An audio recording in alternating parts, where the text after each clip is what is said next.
राजधानी रायपुर में देवकी नंदन ठाकुर जी आ रहे हैं। 8 तारीख से 14 जुलाई तक भागवत कथा का जो है आयोजन होने वाला है। अंतर्राष्ट्रीय वैश्य जो फेडरेशन है इनके तत्वाधान में कार्यक्रम होगा।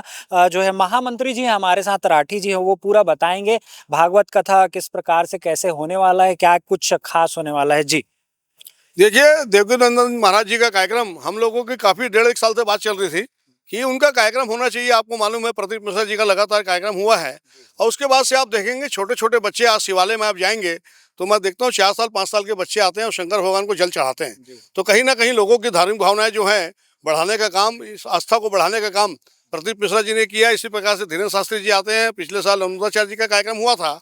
तो मैं और योगेश अग्रवाल जी काफ़ी दिन से चर्चा कर रहे थे कि हमको जो है देवकीनंदन ठाकुर जी, जो हिंदू धर्म जो ध्वज के जो है प्रतीक माने जाते हैं, उससे रक्षक माने जाते हैं, उनका कार्यक्रम होना चाहिए। और आप संजोग देखिए, उनका आगे से फोन आया कि मैं चाहता हूँ कि रायपुर में भागवत करूँ। और आपको ये भी जानकारी कि जुलाई उलाई में जो है भागवत का आयोजन नहीं होता है, क्योंकि हम खुले में पंडाल अगर बनाते हैं तो तूफान आता है और जो है ऐसी स्थिति बनती है कि भागवत जो आप देखेंगे आपको अक्टूबर से फरवरी, अधिक से अधिक मार्च तक भागवत होती है, लेकिन जुलाई में भागवत हो रही है। तो ईश्वर का आशीर्वाद देखिए, हमको इंडोर स्टेडियम मिल गया और इंडोर स्टेडियम में आप काफ़ी अच्छी व्यवस्था है, एसी लगा हुआ है, 4 रास्ते हैं और अलग अलग कैटेगरी बनी हुई है। तो हमको इंडोर स्टेडियम हम लोगों ने बुक कर लिया है, जहाँ पर महाराज जी का आगमन 7 तारीख को वो एयरपोर्ट पे शाम को 4 बजे पहुँचेंगे। हम लोग स्वागत करके उनको यहाँ पे लाएंगे और 8 तारीख को सवेरे हमारा जो है कलश यात्रा के माध्यम से विशाल एक कार्यक्रम जो है हम लोगों ने विशाल शोभा यात्रा का आयोजन किया है। जो कलश यात्रा के माध्यम से जो महामाया मंदिर, रायपुर का प्राचीन मंदिर है, वहाँ से कलश यात्रा प्रारंभ होगी और वो विभिन्न मार्ग से 2-2.5 किलोमीटर के रेडियस से घूमते हुए वो जो है इंडोर स्टेडियम पहुँचेगी। उसमें हम जो है राधा कृष्ण की जो है सजीव झांकी प्रस्तुत कर रहे हैं और उसमें राउत नाचा है, बैंड पार्टी है, नगाड़े हैं। इस प्रकार से एक भव्य आयोजन है। 5,000 महिलाओं को उसमें शामिल करने की हमारी योजना है और उसको लेकर विभिन्न हमारी जो बैठक चल रही है। महाराज जी ने हमको निर्देशित किया कि जो भी कथा सुनने आएगा हम उसको तिलक लगा के उसका अभिनंदन करेंगे। और जो लोग तिलक लगा कर नहीं आएंगे, हमने ये कहा है कि आप घर से तिलक लगा के आइए। अगर तिलक लगा के नहीं आते तो हमने शुरू में मंदिर बनाया है, वहाँ पे हमारे महाराज रहेंगे, वो तिलक करके जो है अंदर प्रवेश होगा। ये व्यवस्था है।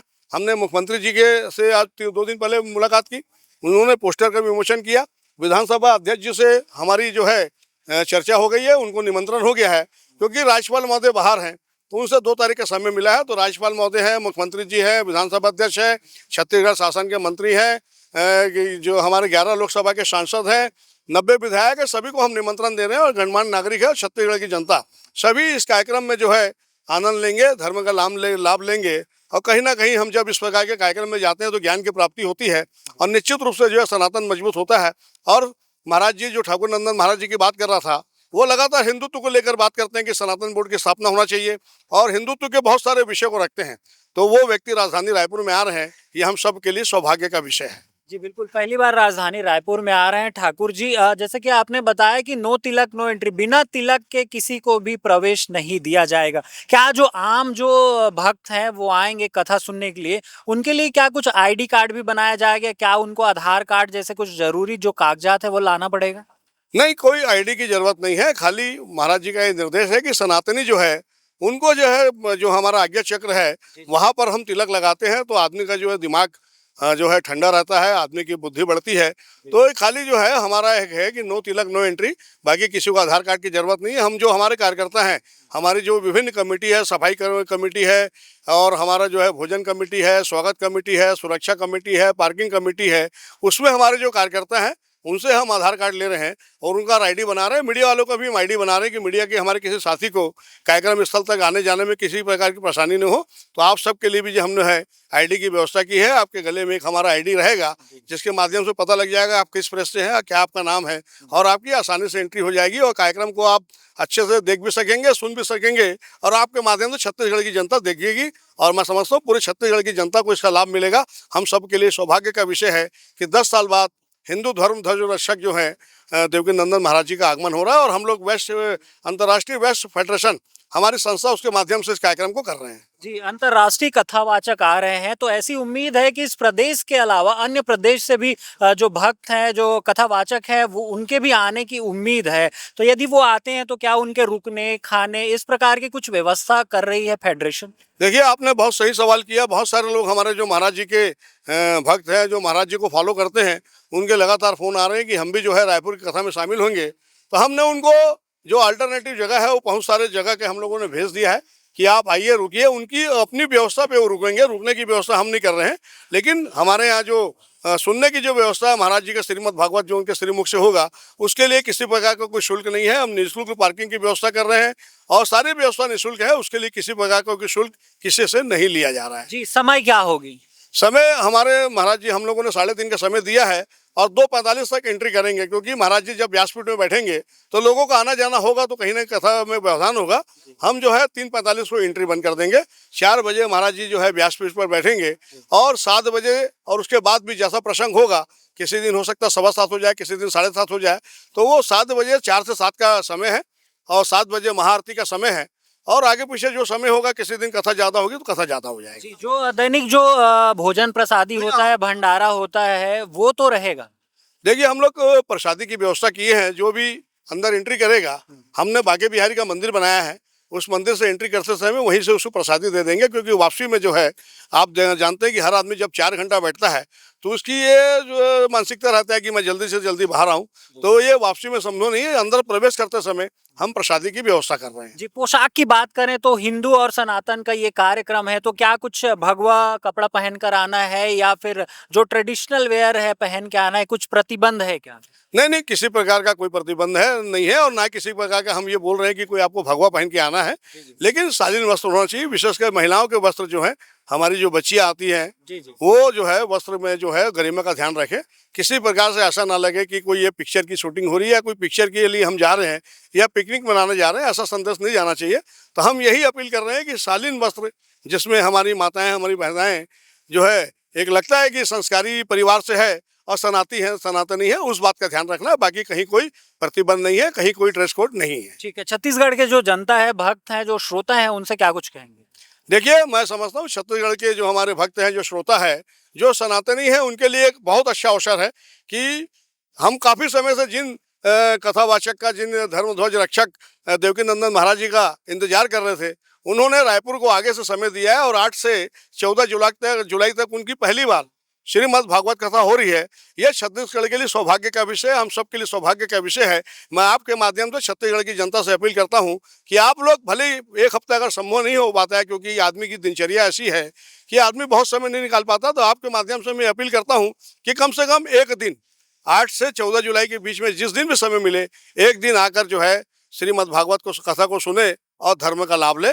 मैं समझता हूँ निश्चित रूप से जब हम धर्म का लाभ लेते हैं तो जीवन में जो है परिवर्तन आता है, संस्कार मिलते हैं। आप देख लीजिए किस प्रकार की घटनाएं लगातार हो रही है। एक महिला ने किस प्रकार से अपने पति को जो है खाई से गिराया है, जबकि हम लोग सनातनी ये मानते हैं कि पति जो है परमेश्वर होता है और परमेश्वर हम भगवान को बोलते हैं।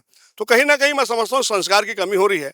तो इस प्रकार के जब आयोजन होते हैं, हम लोग एक आपको बताना चाहूँगा, एक सत्र भी हम जो है रखने का प्रयास कर रहे हैं, जिसमें हम टैलेंटेड बच्चों को नहीं, जो बच्चे स्कूल में या घर में माता पिता की बात नहीं मानते, टीचर की बात नहीं मानते और जिद्दी किस्म के होते हैं, उनके लिए हम 2 घंटे का जो एक सेशन महाराज जी रख रहे हैं कि किस प्रकार से उन बच्चों को संस्कारी किया जाए, किस प्रकार से बताया जाए कि माँ बाप से बढ़कर दुनिया में कोई नहीं है। मैं बताऊँ आपको एक चीज़ बताना चाहूँगा, आप जरूर इस बात को जनता के सामने प्रमुखता से रखिएगा कि माँ बाप भगवान से बढ़ के होते हैं।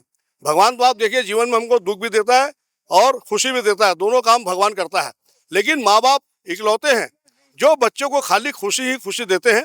तो माँ बाप जो है वो भगवान से बढ़कर है।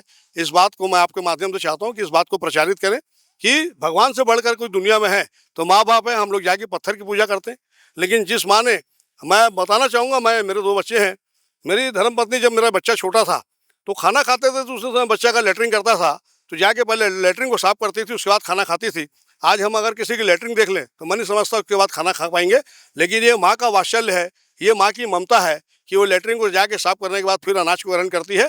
तो ये दुनिया में अगर कोई कर सकता है सिर्फ माँ कर सकती है। बिल्कुल, तो बहुत अच्छा संदेश और महाराज जी आ रहे हैं, ठाकुर जी आ रहे हैं राजधानी रायपुर में और सिर्फ़ वो भागवत कथा नहीं करेंगे, यहाँ के लोगों को जो संस्कार है वो भी देंगे। जैसे कि राठी जी ने बताया है कि किस प्रकार से जो है जो आने वाले जो जनरेशन है, उन लोगों को जो है संस्कारवान बनाने का काम करेंगे। उनका अलग से सेशन रहेगा कि आजकल जो ऐसे घटनाएँ हो रहे हैं जिसको पति परमेश्वर जो है कहा जाता है, उन तक को भी जो है एक पत्नी है या फिर होने वाली जो पत्नी है या कहें लड़की है वो नहीं छोड़ रही है। माता-पिता के प्रति जो है लोगों का जो है विश्वास उठ गया है कह सकते हैं। उनको ज़्यादातर जो है बुजुर्ग जो आश्रम है वहाँ छोड़ रहे हैं। तो ये सब चीज़ों को लेकर जो है ठाकुर जी है लोगों को जागरूक करते हुए नज़र आएँगे और जो आने वाले जो पीढ़ी है उनको भी वो संस्कार देने का काम करेंगे। 8 जुलाई से 14 जुलाई तक राजधानी रायपुर में इंडोर स्टेडियम बूढ़ा तालाब में श्रीमद् भागवत कथा का आयोजन होगा। इसके अलावा जो सुबह का समय है ये शाम को 3 बजे से प्रभु इच्छा तक जो है कथा होने वाली है। इसके अलावा जो है सुबह का जो समय रहेगा, दोपहर का समय रहेगा 12 से जो 3 के बीच का, इस जो है समय में जो है स्कूल के बच्चों से मिलेंगे, अलग-अलग संस्था के लोगों से मिलेंगे, संस्था के प्रमुख से मिलेंगे और जो है समाज को कैसे और विकसित करें, देश को कैसे विकसित करें, सनातन के प्रति लोगों को और कैसे जो है ज़्यादा से ज़्यादा जो जानकारी दे, इस सब पर जो है ठाकुर जी जागरूक करने का काम करेंगे। तो राजधानी रायपुर में बड़ा भव्य कार्यक्रम होने वाला है। आप छत्तीसगढ़ या छत्तीसगढ़ के बाहर से कहीं से भी है तो आ सकते हैं, यहाँ कथा का श्रवण कर सकते हैं। इंडोर स्टेडियम में है, हवा पानी बारिश कुछ भी हो इससे कोई प्रॉब्लम नहीं है क्योंकि इंडोर स्टेडियम है।